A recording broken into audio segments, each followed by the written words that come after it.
subscribe to our channel and press the bell icon. السلام عزیز طلباء و طالبات، سر عبدالستار خان اس یوٹیوب چینل میں آپ تمام کا استقبال ہے۔ 12th Urdu first term exam paper 50 marks question answer, سوالات کے جوابات اور سرگرمیاں دیکھیں گے۔ 12ویں اردو فرسٹ ٹرم کا سالٹ پرچہ ہے 50 نمبرات کے لیے اسٹیٹ بورڈ۔ سوال نمبر 1 کا الف ہے، سرگرمی الف، درج ذیل تدریس اقتباس کا بغور مطالعہ کر کے دی ہوئی سرگرمیاں ہدایت کے مطابق مکمل کیجیے۔ اشاروں کے مطابق جدول مکمل کیجیے۔ شانیں موٹی موٹی، پاؤں مضبوط۔ رکشے والا جوان تھا، بھرے بھرے شانے، چوڑا سینہ، مضبوط کمر، موٹی موٹی پنڈلیاں، بڑے بڑے پاؤں۔ اس نے سر اور گردن میں ایک سوتی مفلر پگڑ کی طرح لپیٹ رکھا تھا۔ وہ آدھی آستین کی خاکی قمیص پر ایک پرانا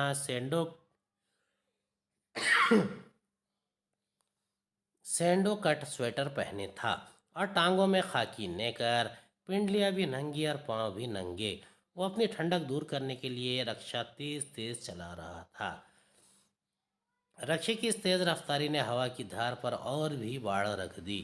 ٹھنڈک عبید کے گرم موزے میں لپٹی اور اونی پتلون میں ڈھکی پنڈلیوں میں تیر کی طرح گھسنے لگی۔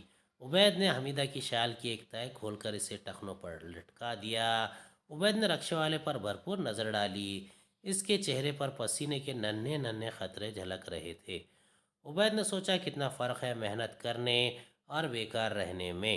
جہاں ہاتھ پر ہاتھ دھرے بیٹھے رہیں وہاں اپنے ہی جسم کی گرمی ایک بجھا ہوا دیا بن جائے گی۔ اسے محنت مزدوری کی دیا سلائی دکھاؤ تو اندر کی آگ بھڑک کر باہر آ جائے گی، پھر نہ لحاف کی ضرورت نہ کسی شال کی۔ اس نے پوچھا کہاں کے رہنے والے ہو؟ وہ بولا گونڈہ ضلع۔ عبید نے مسکرا کر پوچھا مہریا ہے؟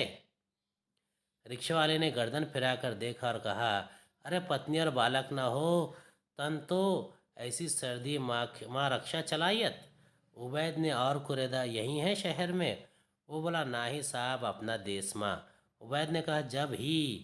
رکشے والا اس جب ہی کا طنز تو کیا خاک سمجھتا، مگر وہ گنگنانے لگا نین لڑی ہے تو منوا ماں کھٹک ہوئی بے کری۔ عبید نے ہنس کر کہا اچھا تم فلم دیکھنے کے بھی شوقین ہو؟ وہ بولا کبھو کبھو نواب صاحب، سال 6 مہینہ ماں۔ دوسرا سوال ہے ذیل کے جملے ان کے کہنے والوں کے کالموں میں لکھیے۔ یہی ہے شہر میں، گونڈہ ضلع، مہریا ہے، لین لڑی ہے تو منوا ماں کھٹک ہوئی بے کری۔ تیسرا ہے ذیل کے معنی الفاظ لکھیے۔ گھٹنوں سے اوپر تک کا پاجامہ، دوسرا ہے رضائی جس میں بہت روئی ہو۔ چوتھا رکشے والے کو دیکھ کر عبید کے ذہن میں آنے والے خیالات پر اظہار خیال کیجیے۔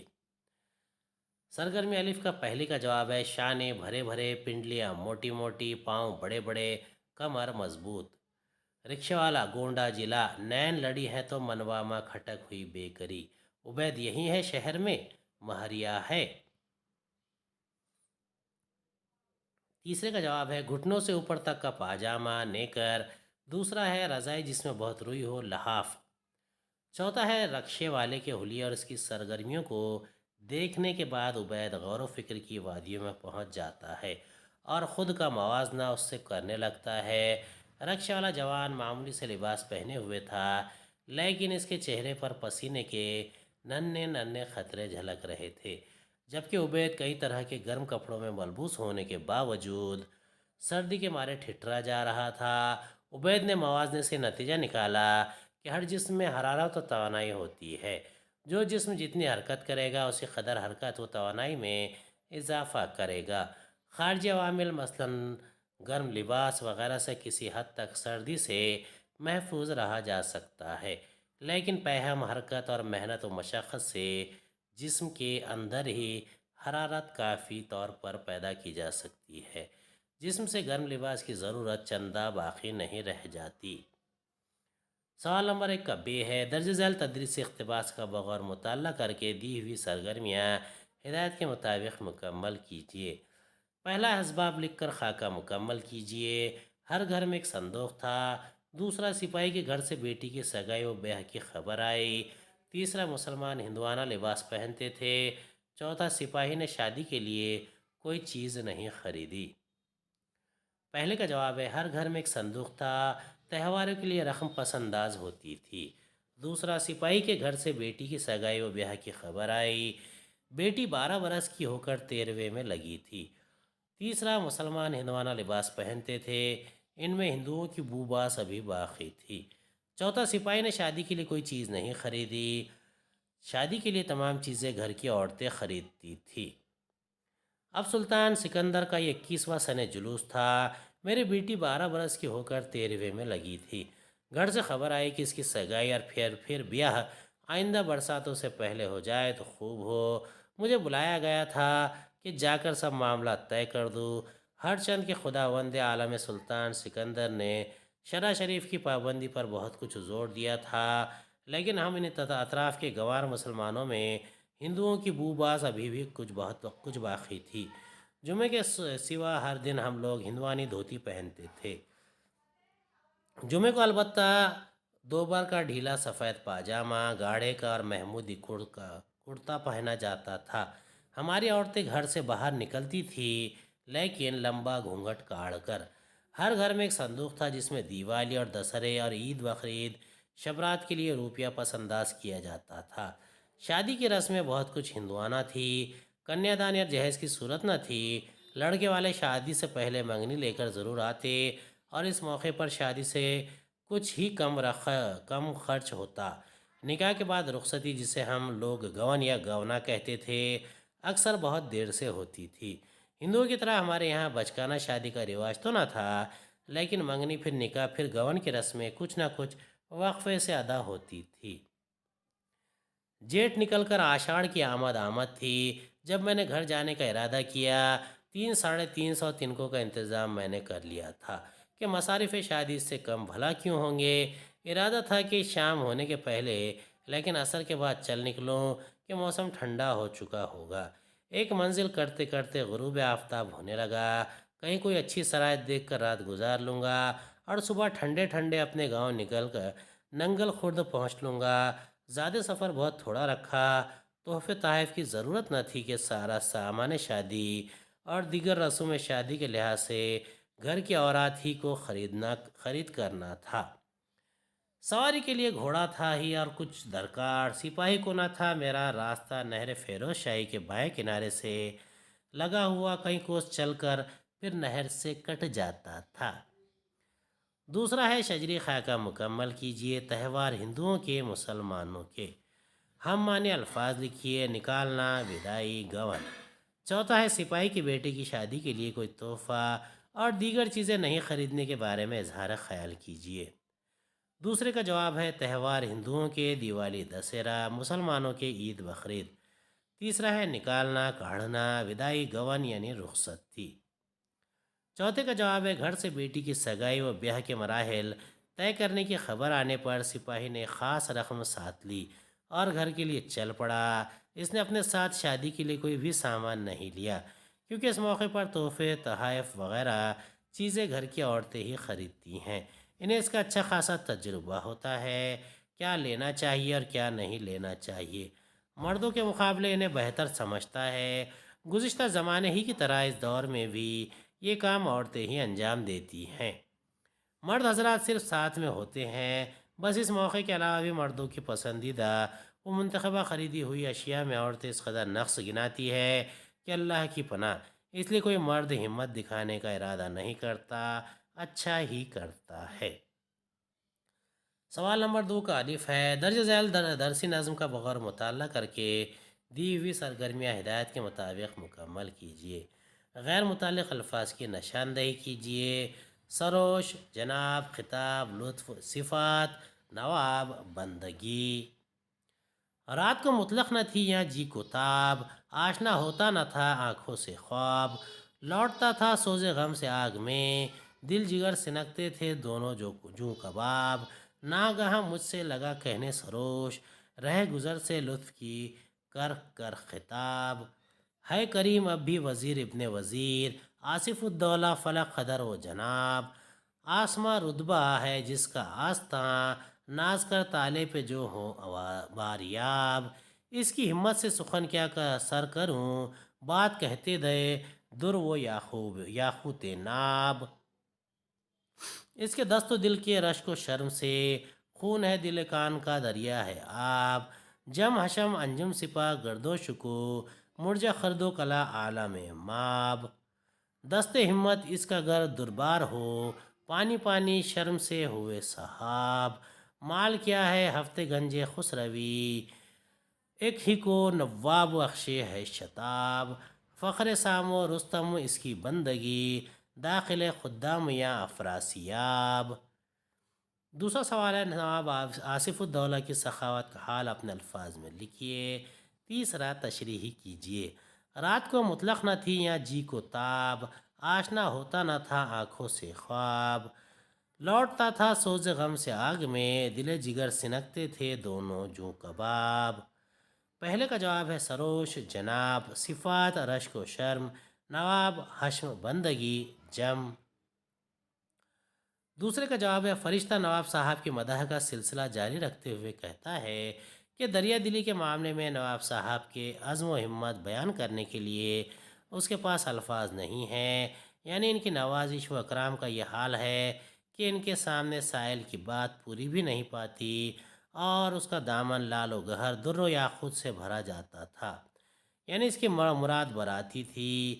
نواب صاحب کے فراغ دل اور کشادہ دستی کے سامنے بڑے بڑے فیاض اور سخی حاتم غیرت و شرمندگی کے احساس میں مبتلا ہو جائیں گے۔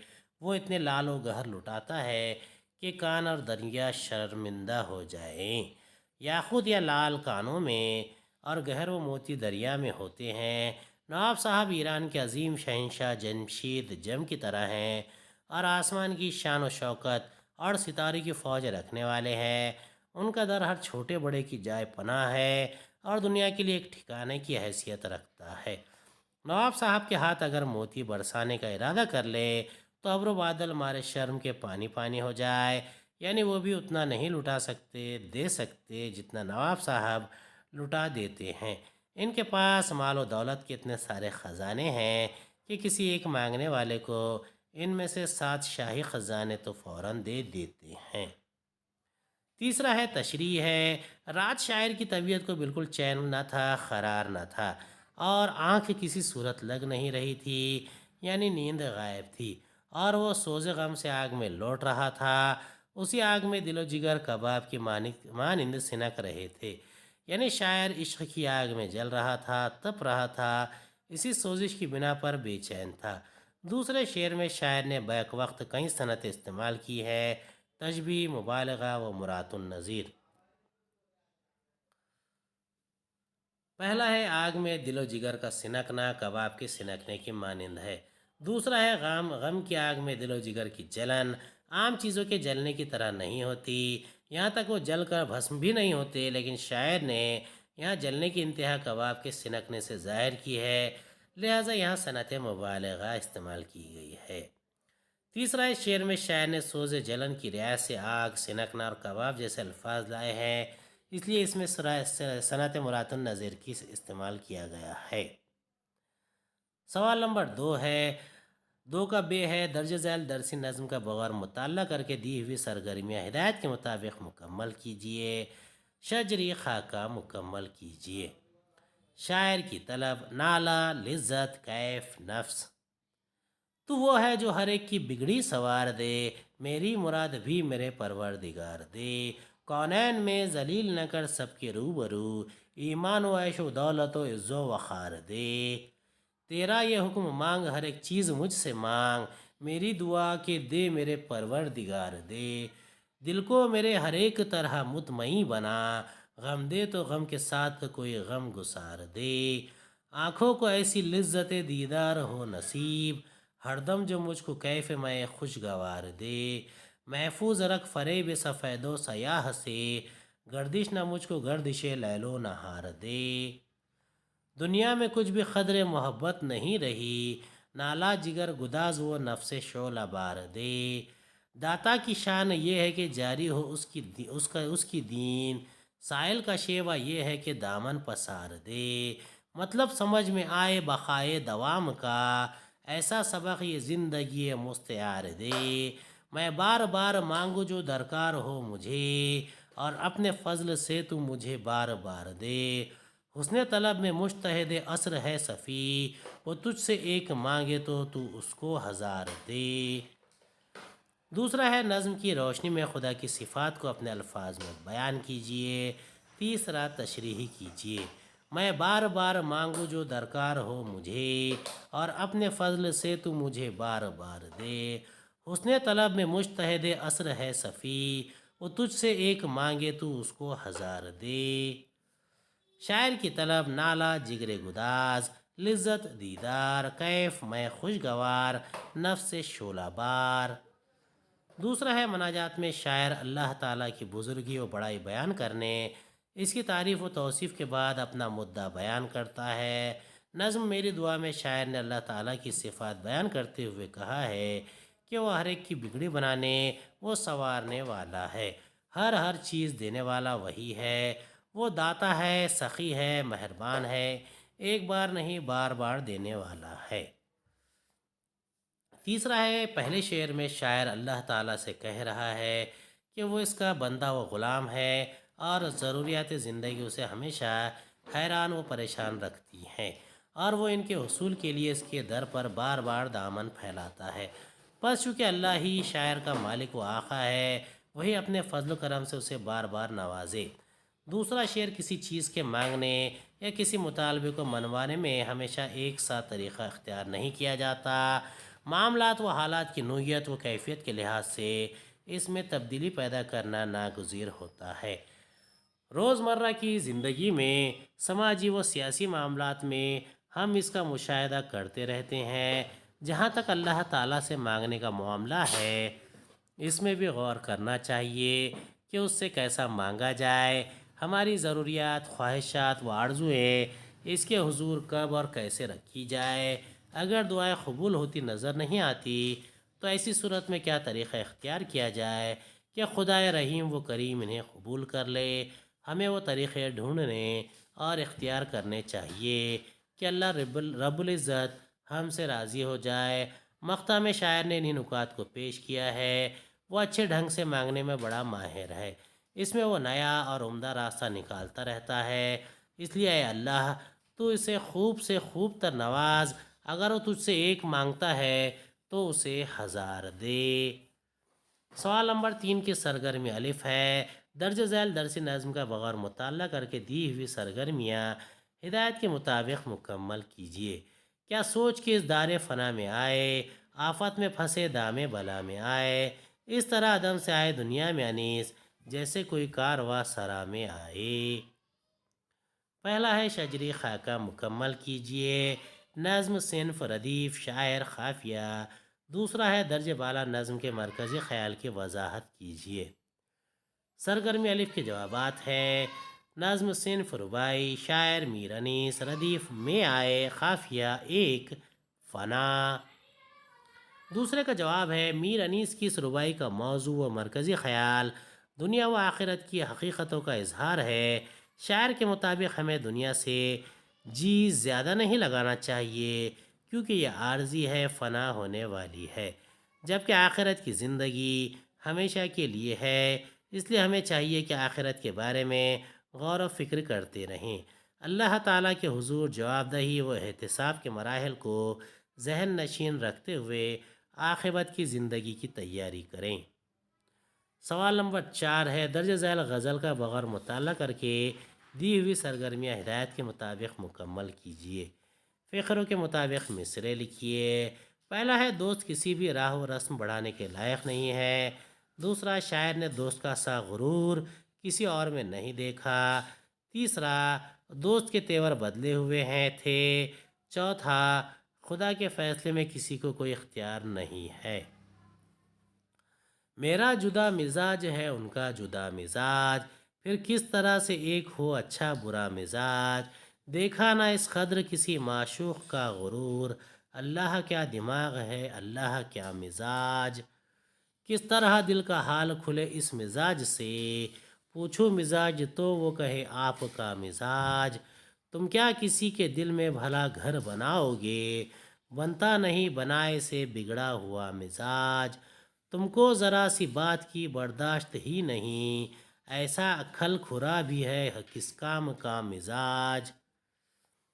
پالا پڑے کہیں نہ کسی بد مزاج سے، ہر وقت دیکھتے ہیں مزاج آشنا مزاج، کل ان کا سامنا جو ہوا خیر ہو گئی، بدلی ہوئی نگاہ تھی بدلا ہوا مزاج، سچ ہے خدا کی دین میں کیا دخل ہو سکے، ایک داغ کا مزاج ہے ایک آپ کا مزاج۔ دوسری سرگرمی ہے غزل کی روشنی میں دوست کے مزاج کو اپنے الفاظ میں تحریر کیجیے۔ تیسرا تشریح کیجیے۔ پالا پڑے کہیں نہ کسی بد مزاج سے، ہر وقت دیکھتے ہیں مزاج آشنا مزاج۔ پہلے کا جواب ہے تم دوست کسی سے بھی راہ و رسم بڑھانے کے لائق نہیں ہے، تم کیا کسی کے دل میں بھلا گھر بناؤ گے۔ دوسرا ہے شاعر نے دوست کا سا غرور کسی اور میں نہیں دیکھا، دیکھا نہ اس قدر کسی معشوق کا غرور۔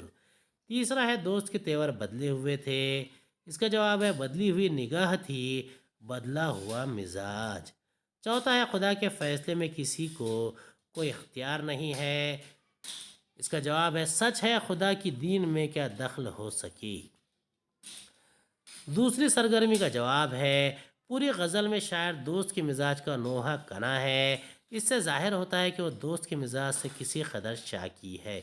دوست کے مزاج پر روشنی ڈالنے سے پہلے شاعر نے واضح کر دیا ہے کہ اس کے اور دوست کے مزاجوں میں زمین و آسمان کا فرق ہے، اور یہ بھی کہ اس کا مزاج اچھا اور نیک ہے جبکہ دوست بد مزاج ہے۔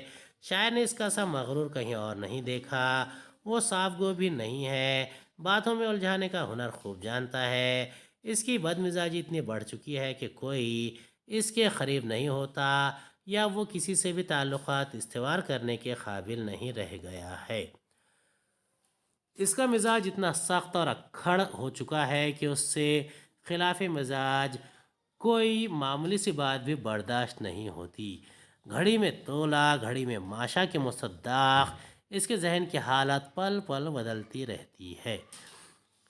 تیسرے کا جواب ہے غزل کے اکثر اشعار سے شاعر کا گریز ظاہر ہوتا ہے، لیکن شعر میں وہ دوست کو نصیحت کر رہا ہے کہ وہ بد مزاجی سے باز آ جائے، سماج و معاشرے میں اس کے لیے کوئی جگہ نہیں ہے، کوئی بھی عقل مند اسے پسند نہیں کرتا، ہر کوئی چاہتا ہے کہ اس کا کسی بد مزاج سے پالے نہ پڑے، اس سے کوئی کام نہ پڑے۔ خصوصاً طبیعت شناس افراد ان باتوں کا بڑا خیال رکھتے ہیں اور غور و فکر کے بعد کسی سے تعلق استوار کرتے ہیں۔ اگر دوست نے اس جانب توجہ نہیں دی تو یقیناً وہ زندگی میں بڑے نقصانات کا سامنا کرے گا۔ یہ خاکے پر مبنی سرگرمیاں ہیں۔ سوال نمبر 5، ہدایت کے مطابق درج ذیل سرگرمیاں مکمل کیجیے۔ پہلا ہے خاکے سے باقر مہدی کی جن خوبیوں کا اظہار ہوتا ہے انہیں تحریر کیجیے۔ دوسرا، خاکے سے ایسے جملے تلاش کر کے لکھیے جن میں مصنف نے باقر مہدی کی بظاہر تعریف کرتے ہوئے ان پر طنز کیا ہے۔ پہلے کا جواب ہے باقر مہدی صاحب کی شخصیت و کردار پر لکھے گئے خاکے میں خاکہ نگار یوسف ناظم نے طنزی انداز بیان کثرت سے استعمال کیا ہے، مگر ان کے کردار کی اعلیٰ خوبیوں کو بالکل واضح طور پر تحریر کیا ہے۔ باقر مہدی بیک وقت شاعر، نقاد، مقرر وہ ادبی علوم کے ماہر تھے، وہ دور رس نگاہ رکھنے والے بے باک و بے لاگ مبصر تھے، کسی بات کی تحقیق حتی الامکان طور پر کرتے، پھر اسے ضبط تحریر میں لاتے، بعض دفعہ تو اپنی ہی تحقیق سے مطمئن نظر نہیں آتے، وہ جدیدیت کے علمبرداروں میں شمار کیے جاتے ہیں، لہٰذا روایت شکنی کی صفت سے متصف تھے، تنقید میں جانبداری کے قائل نہیں تھے۔ دوسرے کا جواب ہے باقر مہدی کے تبصرے اور تنقید لاؤ لپیٹ اور عصبیت سے پاک ہوتے تھے، اور اس میں بے باکی اس قدر ہوتی تھی کہ خاکہ نگار اسے سفاکیت سے ذرا ہی کم بتایا ہے۔ وہ اپنے خاکے میں جگہ جگہ باقر مہدی سے اس کا بدلہ لیتے نظر آتے ہیں اور طنز کے پیرائے میں ان کی کمزوریوں کو خوبیوں کی شکل میں پیش کرتے ہیں۔ ذیل کے خاکے سے ان جملوں کو منتخب کر کے دیا جا رہا ہے۔ پہلا ہے باقر مہدی صاحب کو ان کی آخری نظموں کی اشاعت پر مبارکباد دی جائے۔ دوسرا، یوں ناانصافی سے باقر مہدی صاحب کو بڑا شغف رہا ہے۔ تیسرا، باقر مہدی صاحب روایت شکن آدمی ہیں۔ چوتھا، باقر مہدی صاحب کی شخصیت کا نمایاں پہلو ان کا روادارانہ مزاج ہے اور وہ سب کو یکساں طور پر ناپسند کرتے ہیں۔ سوال نمبر 5 ہے، ہدایت کے مطابق درج ذیل قواعد کی سرگرمیاں مکمل کیجیے۔ پہلا ہے بقائے دوام زندگی مستعار جیسی ترکیبوں کے بارے میں لکھیے۔ دوسرا، مناجات سے صنعت تضاد کا شعر تلاش کر کے لکھیے۔ پہلے کا جواب ہے بقائے دوام اور زندگی مستعار دونوں مرکب توصیفی کی مثالیں ہیں۔ مرکب توصیفی میں ایک لفظ صفت اور دوسرا موصوف ہوتا ہے۔ اس کی پہلی مثال ہے بقا یعنی موصوف اور دوام یعنی صفت، جو جوڑنے کے لیے موصوف بقا کے آخر میں حمزہ لگایا گیا ہے۔ یہاں حمزہ اضافت کا کام کر رہا ہے، اسے اضافت توصیفی کہتے ہیں۔ دوسرا ہے زندگی موصوف اور مستعار صفت کو جوڑنے کے لیے موصوف زندگی کے آخری حرف میں زیر کی علامت استعمال کی گئی ہے۔ یہاں زیر اضافت کی توصیفی ہے۔ اس سے پہلے ہم مضاف اور مضاف الیہ میں اضافت زیر کا مطالعہ کر چکے ہیں۔ دوسرا ہے صنعت تضاد کا شعر، محفوظ رکھ فریب سفید و سیاہ سے، گردش نہ مجھ کو گردش لیل و نہار دے۔ اب اس میں جو اس شعر میں متضاد الفاظ کی جوڑیاں ہیں، سفید سیاہ، لیل یعنی رات، نہار یعنی دن۔ سوال نمبر 5 ہے، اس کا الف ہے، خیال کیجئے کہ آپ اپنے شہر کے کھلاڑی سے ملاقات کرنے انٹرویو لینے جا رہے ہیں جس کا حال ہی میں انڈین کرکٹ ٹیم میں انتخاب ہوا ہے۔ اس کھلاڑی کے فیملی پس منظر، خاندانی پس منظر اور کامیابی کے راز کو معلوم کرنے والے 8 تا 10 سوالات ترتیب دیجیے۔ یہ انٹرویو نامہ ہے۔ برائے مہربانی آپ اپنے خاندانی پس منظر پر روشنی ڈالیے۔ دوسرا، آپ کی پرائمری، سیکنڈری اور ہائر سیکنڈری ایجوکیشن کہاں ہوئی؟ تیسرا، تعلیم کے کس مرحلے پر آپ کرکٹ کے کھیل سے واقف ہوئے؟ چوتھا، تعلیم کے ساتھ ہی کھیل کود خصوصاً کرکٹ سے آپ کی گہری وابستگی کے بارے میں ہمیں کچھ بتائیں۔ پانچواں، کرکٹ کے افق پر بے شمار ستارے جگمگا رہے ہیں، آپ ان میں سے کس سے سب سے زیادہ متاثر ہیں؟ چھٹا، ٹیم انڈیا میں منتخب ہونے کے لیے آپ کی جدوجہد اور سخت مشقوں پر روشنی ڈالیے۔ ساتواں، ٹیم انڈیا میں انتخاب سے پہلے صوبائی اور زونل سطح کے مقابلوں میں آپ کا کردار کیسا تھا؟ آٹھواں، ہندوستان میں کرکٹ کے ارتقاء و فروغ کے لیے آپ کی رائے کیا ہے؟ نواں، وہ لڑکے اور نوجوان جن کا خواب ٹیم انڈیا کا حصہ بننا ہے، ان کے لیے کوئی پیغام؟ تحریری مہارت کا یہ دوسرا حصہ ہے، یہ فیچر نویسی ہے۔ ذیل میں اردو اخبارات میں شائع ہونے والے فیچرز کے چند نمونے دیے جا رہے ہیں۔ ان کے بغیر مطالعے سے آپ خود کسی عنوان موضوع پر فیچر لکھنے کی کوشش کریں۔